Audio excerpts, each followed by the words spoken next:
Hey everyone, it's Kenny from Learning Bonsai again here. Another short video. Just wanted to show you what I've done so far on my elm. I did go ahead and wire it up. I didn't do any clipping on this. I'm going to give it 1 year. Plus I think I'm going to go with the Cascade effect on this one here, the way it's curving down. I don't know if the angle's in there, but I believe right about there. Right about there is what I believe is going to be the front of the tree. Now, these are just clippings off of my sky pencil. Whether or not those are going to live, we'll find out. They probably won't. That's fine. This is just my first time around.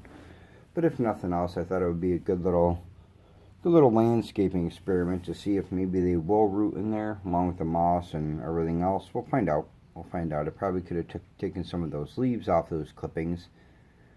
But I did vote against that, and I was like, yeah, we'll just stick them in there, see what happens. It's all learning experience, right? Last thing I'd want to do is take all those clippings and all those leaves off just to find out that it would have sprouted.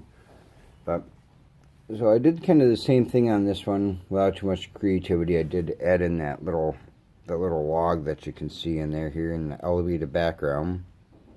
There's a lot more room for the moss to grow. It is in this one much more thinner, but I mean the plant looks like it's holding up. I haven't seen or noticed any weakness in the leaves or anything like that.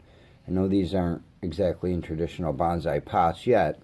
They will be though, but you gotta get a little bit of stock before you invest in all the pots and pans, you know what I mean?